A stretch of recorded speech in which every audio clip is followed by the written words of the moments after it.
SCP-306. The frogs. Special containment procedures. Frozen samples of SCP-306 are stored at Bioresearch Site 101. Research on SCP-306 is to be carried out under Biosafety Level 4 protocols. Subjects infected with SCP-306 are to be immediately placed under quarantine. Any items making physical contact with infected subjects or SCP-306 residue are to be incinerated. Personnel interacting with infected subjects are to remain in full hazmat containment suits. Personnel interacting with infected subjects or SCP-306 residue are to remain under mandatory quarantine and submit to twice-daily examination for a period of 2 weeks after interaction. Containment breaches within controlled environments will result in lockdown of affected area. Personnel within the affected area are to remain in place until cleared for release. Hazmat teams are to remove and examine personnel for signs of infection. Infected personnel are to be quarantined. Affected area is to then be sterilized. A 1-kilometer radius around any areas experiencing an outbreak of SCP-306 is to be quarantined. Areas are to have all water and sewer systems sealed. Hazmat teams are to be deployed in the area, and all persons in the quarantine zone are to be evacuated and screened for infection. Uninfected persons are to be released, with non-Foundation employees administered Class B amnestics. Infected persons are to be terminated following completed evacuation. Enclosed areas are to be sterilized with ethylene oxide. In unenclosed areas, controlled burning, followed by a ground sweep, are to be enacted. Wetlands harboring SCP-306 are to be impounded, filled, and sealed with concrete. Preventing SCP-306 from infecting any large body of water is an Alpha-class priority. Description: SCP-306 is a fungus related to the genus Trichophyton. SCP-306 can infect humans through inhalation of spores or by skin-to-skin contact. Initial symptoms of infection can include coughing and sneezing, and skin lesions. Lesions caused by SCP-306 display a morphology similar to benign papillomas, warts, and reach full size after approximately 2 days. Lesions are prone to shedding, after which another lesion forms underneath. Lesions that fall from the body of infected subjects are light enough to be carried by wind and capable of spreading SCP-306 for years. If untreated, lesions caused by SCP-306 can cover the body within 2 weeks. SCP-306 has been shown to grow in nearly all biological matter. SCP-306's primary anomalous property will only manifest when growing on human tissue. When infecting a human, SCP-306 secretes several previously unknown enzymes. These enzymes catalyze an unknown process which drastically alters the structure of cells, resulting in the formation of several extra organelles of an indeterminate function. Approximately 2 weeks following infection, infected subjects begin to develop major physiological modifications. Over the course of the next 3 weeks, subjects rapidly lose weight, followed by the development of abnormal pigmentation and increased water permeability of skin. Subjects who are still able to speak describe being in constant, excruciating pain. Over the next 2 to 5 months, symptoms include shrinkage of organ systems, reshaping of the skeletal system. This process can last between 2 and 5 months, after which subjects are referred to as SCP-306-1. Instances of SCP-306-1 on average weigh 25 to 30 kilograms, measuring 0.5 meters in length. SCP-306-1 have an appearance similar to amphibians, but correspond to no known species. Autopsies of deceased SCP-306-1 specimens have revealed that internal structures remain morphologically similar to human organs following metamorphosis. Instances appear to enjoy human presence, and actively attempt to gain contact when in human presence. SCP-306-1 remain extremely infectious, with any direct physical contact resulting in infection by SCP-306.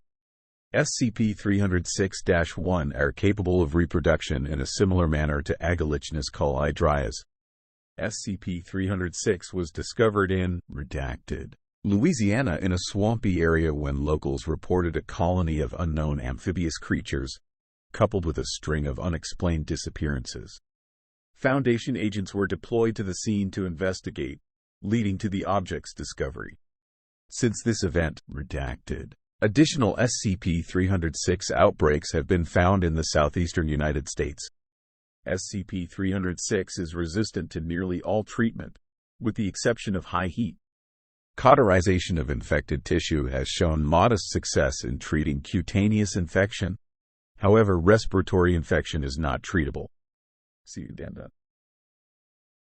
Addendum 1. Testing on SCP-306 has shown the fungus to be able to grow in nearly all biological matter, including most vertebrates. However, only humans have been shown to develop any deleterious effects from infection. Due to the possibility of a major outbreak, Dr. Redacted is requesting increased funding for research into SCP-306. Addendum 2. Memo from Site, Redacted, Director, Redacted, Redacted, /Redacted, 198, Redacted, based off Dr. Redacted S. research into SCP-306, we now consider it extremely likely that large reservoirs of SCP-306 exist in the wild. Because of both the physical danger and danger to secrecy presented, all sites are advised to monitor for wild SCP-306 reservoirs. Any confirmed vectors are to be dealt with by applicable regional forces. Addendum 3. As of redacted, /redacted, 1980, redacted, Site, redacted, has reported decreased efficacy of antifungal sprays used to combat SCP-306. 05-6 has authorized further testing to determine the cause of this change. Addendum 4. Incident I-306-3 on redacted, /redacted, 1980, redacted. All 12 contained instances of SCP-306-1 escaped primary containment during routine feeding. Researcher Thompson was fatally injured by a stray bullet as security subdued the specimens. The following is a transcript of an interview conducted with researcher Phyllis immediately following the breach. Interviewed. Researcher Phyllis. Interviewer. Agent Leonard. Begin log. Leonard. Thank you for being here on short notice. Phyllis. Sure. Leonard. All right. First order of business. Please state what you were doing when the breach occurred. Phyllis. Well, I was conducting feeding for the 306-1 specimens. What's his name? Thompson was getting the feed, and I was going to administer it. I did a count of the specimens. There were 11. But that was wrong, because there should have been 12. So I told Thompson to look at the logs and see if one had been moved to another site. All of a sudden, there's this flash of motion, and next thing I know I'm being pinned down by some of the specimens. I don't remember what happened after that. When I woke up, they were gone, and security was already there. Thompson was lying on the ground bleeding from his mouth. The guards escorted me out. Leonard, so you were attacked by the specimens? Phyllis, basically. Leonard, I understand that these creatures are normally quite docile. What caused this aggressive behavior? Phyllis, okay, we've been performing some new testing on the specimens. Leonard, what kind of testing? Phyllis, intelligence testing, putting them through mazes, training them, that sort of thing. Leonard, and what does this have to do with the breach?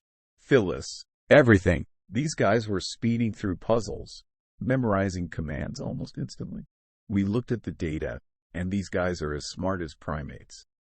Smarter even than that. We tried teaching them how to read, how to write, and they picked it up in the blink of an eye.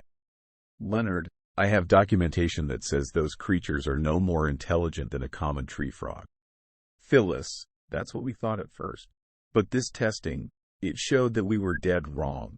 They were writing coherent notes to us. They told us what their names were. We gave one of them an IQ test, It scored 127. These things are humans, trapped in the bodies of frogs. Leonard, so what led to their aggressive behavior then? Phyllis, I'm not sure. Thompson brought in this kid's book with some fairy tales in it. Seemed like they had enjoyed it, but after that, they started getting angry with us. They were depressed. They wrote notes telling us that we had no right to keep them here, that they needed to be out in the world. They needed to be free. Leonard, what exactly did they expect to be able to accomplish if they were able to escape? Phyllis, I don't know. Leonard, okay, I believe we are done here. Phyllis, wait, before you go, can you tell me what happened to Thompson? Leonard, I'm sorry, he was killed in the breach. Stray bullet in the chest.